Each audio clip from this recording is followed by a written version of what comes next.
Okay, well, welcome to the very first episode, I guess, of the Make Natural vlog and podcast, I hope.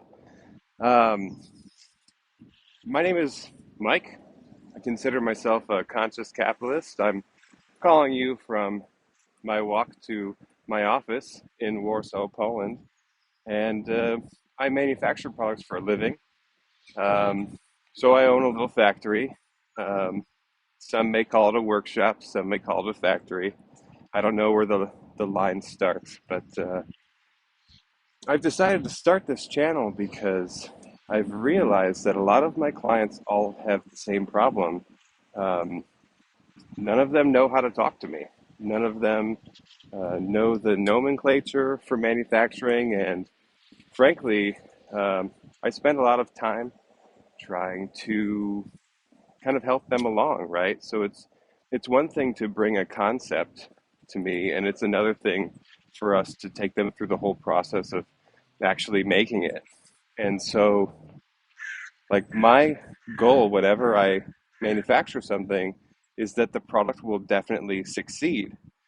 Because if the product succeeds, the client succeeds, and I succeed, and our goal is always to uh, create a product that'll, for example, do 5 stars on Amazon. And so that's just kind of the intro about myself. Um, you can check out our website at naturalmaterials.eu. And I also do want to mention that the goal for this channel is not to produce a bunch of super polished content. And I'll apologize in advance if the audio is bad, but for me, it's just better to get this information out there. And so the theme of today is going to be MOQ, which is minimum order quantity. Um, so minimums. Usually, when a client messages me, they always ask me what my minimum is, and generally speaking, my minimum can be as low as zero. It just kind of depends on what the client wants, and if this is a product that I make a lot, then the minimums might be quite low. But if this is going to be something completely custom that requires a custom material, something that is not necessarily off the shelf of a mill being a weaver, they're the people who take thread and weave it into fabric, then things can get a bit more complicated. And that's kind of what I wanted to talk about. So even though I might have quite low minimums, and with the economy of scale, the less you order, the more you're going to pay for it. Because one thing you need to think about as well, whether it's for me or a mill, is the setup time. Now, it takes an extraordinary amount of time to set up a loom for weaving fabric. Now, once that loom is set up, it can create so many fabric meters per hour. It's pretty wild. But actually setting up the machine, or any time a thread breaks on the machine, that slows things down. And so the most important thing is that we can have a consistent quality. And the most important thing is that we give you what you want. And so minimum order quantity, what does that mean for a manufacturer sometimes? So if you're calling me and you want to manufacture a product that is, let's just say we're going to make 50 pieces. And 50 pieces, let's just say, uses 50 fabric meters.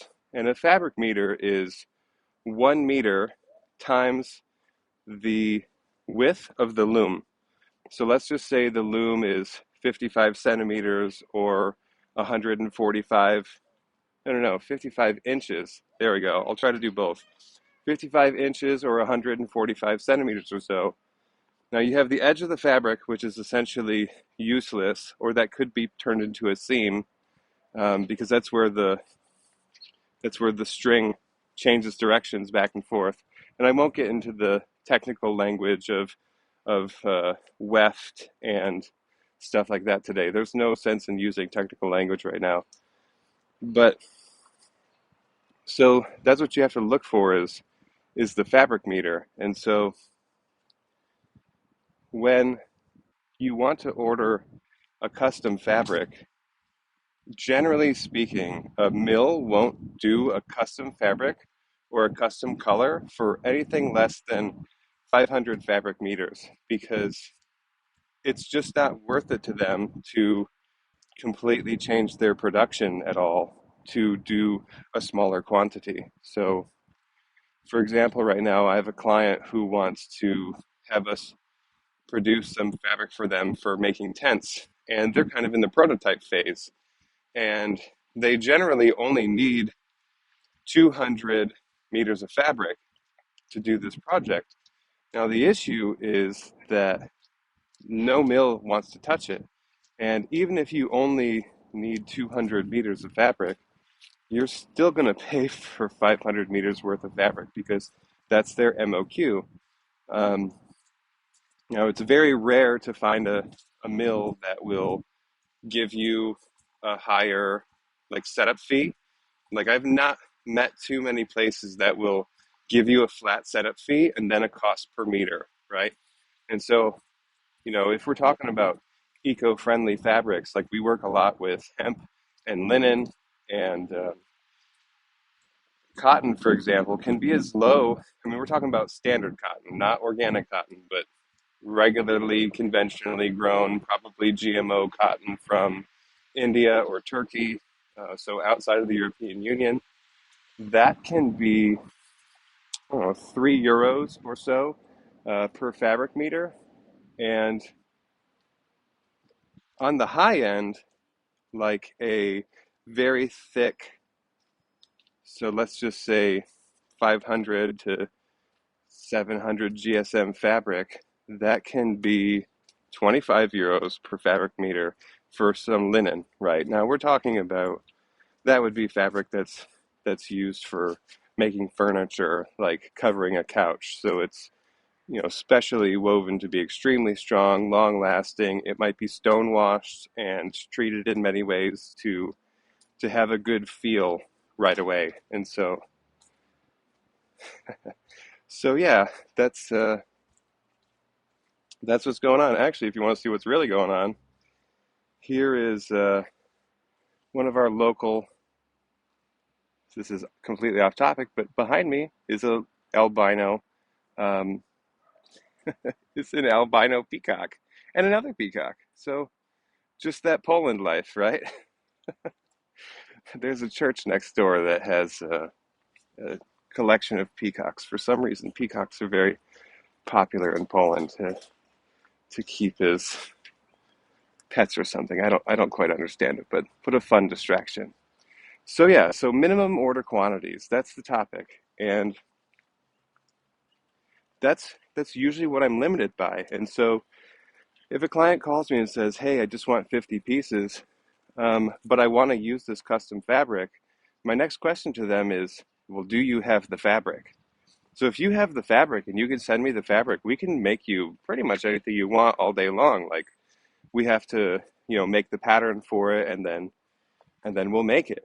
But if you don't have the fabric in hand, and if you're just kind of working off something that you've seen that you want to have your own version of, um, you're pretty much at the mercy of the mills.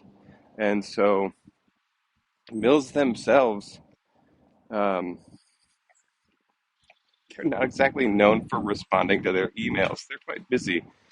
And we ourselves, like we don't generally um, we don't keep extra fabric because we buy when we have a project. Let's just say I have a project that takes 5,000 meters. I might buy 2 to 5% more to factor in for errors and stuff like that. But generally speaking, we don't have a lot of waste laying around. Um, Now we do have cheaper fabric laying around for making prototypes, but that's pretty much it. And so yeah, you can be at the mercy of the mill. And a lot of the local mills, they know to tell me that if they're making some cool fabric, you know, call me and tell me that they're making a big order, and maybe I'll order a couple hundred meters for a potential project that I have going on. But yeah, you can be at the mercy of the mill, let's say. And so that's really it. That's the big takeaway today is if you're just starting out and you're a brand new entrepreneur and you're kind of just passing the prototype phase and you want to go into your first bit of production, that could be a limiting factor. You know, if you have this dream textile that you're going for, if you have a particular color in mind, and there's a lot of different topics that I'm stemming off of right now besides minimum order quantity, like Pantone colors, which is a great color standard, and GSM, which is gram per square meter, or in the States it would be, I think they say something like ounce per yard, something like that. So if you think about it, the higher the number, the heavier the fabric, because it's literally that many grams or ounces per meter or per yard to get the weight of fabric. And so, you know, like, well, actually, with GSM, the same thing is for paper. We also do paper projects, and GSM, like a book page might be 80 GSM, whereas a carton on the shelf at the store displaying a product might be between 200 and 350 GSM. I have no idea what that would be in ounces. I can't do the math that fast. But but yeah, that's the big takeaway. When you're first starting your adventure with manufacturing stuff, you have to realize that until your product is able to reach a certain volume, you're pretty limited as to the customizations that you can offer. And, you know, that might actually be an advantage. It could be something that you put in your marketing language, like, you know, this is a limited edition strawberry red bag, or this is a limited edition. I've seen, you know, lots of mills always have a bunch of crazy colors like lime green and strawberry red, and of course, you know, I'm just making up the names, but these are how I would identify them. But I would always ask them the Pantone color, and there's a completely separate idea for those who can't meet the minimum. But for example, we can buy a plain fabric that is ready for dyeing, um, and pretty much we don't do the dyeing ourselves because it's an incredible amount of um, well, not only machinery but talent, right, to get the result that you want. And so pretty much we have a couple of places that we go to that do organic dyeing, plant-based dyeing, and certified, let's say GOTS certified or Ecotech certified dyeing. And we work with them, and they charge us by the weight of fabric, which is WOF, weight of fabric. And so even if you were to ever want to do dyeing trials at home, and please leave in the comments below if you so choose. Like um, I can leave some reference books for dyeing at home. I can leave some suppliers who ship globally who offer plant-based dyes. There's a pretty good one. Um, One starts with an M, but I can't recall the name off the top of my head. That's where I buy Brazil wood dye, and that gives you like a really brilliant red or almost like a mulberry purple, depending on how you process it. But either way, that's one way that you can kind of get around the color limitation. Is you have someone like me buy a smaller quantity of whatever weight of fabric that you want, whatever your GSM is going to be, and we decide how many fabric meters you need for the project, and we pay by the kilogram. So, you know, we can pay anywhere between 5 and 15 euros per kilogram for dyeing jobs. And obviously, the more you dye, the better the price. Um, but that's kind of how you have to be in the prototyping phase. And but one thing that I really recommend people to do, and hopefully on this channel we'll do it, we'll actually sit down to my computer and I will kind of create some, let's call it a prototyping calculator to figure out what your costs would be at different order volumes. Because, at the end of the day, you want to grow your brand and you want to grow your business, and you want to be able to sell, 500 or 1,000, 2,000, 5,000 items per month through maybe Amazon or your own website or distributors, or perhaps you're going to join a website like RangeMe, and then you can find um, stores who are looking for suppliers there. There's so many different options for entrepreneurs today in the internet age. And so these are just some little bits of wisdom I wanted to share with you today about the minimum order quantities of certain factories like mine, who might not have any, or who might have some, depending on the minimum order quantities from their suppliers. So I'm pretty much bound by the minimum order quantities of the suppliers and whatever the project is showing, whether it be a scarf, a hat, could be dog accessories, guitar straps. We've done a lot of different projects that I can't specifically name out loud because, or capabilities out loud because of contractual obligations. But yeah, if you would like some more advice on how to get your project manufactured, and if you'd like to do a one-on-one with me, no problem.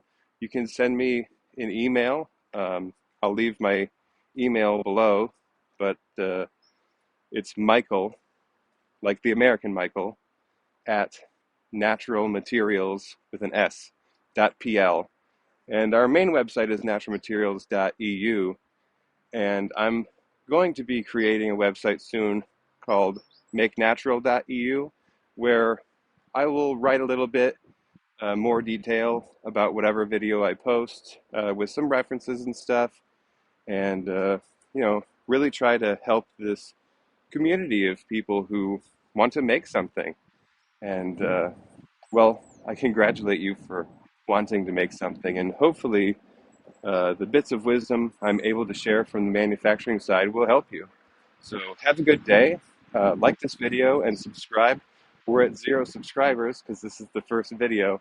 And once I hit 50, I can do some live videos. 50 subscribers equals live videos, live streams from my phone.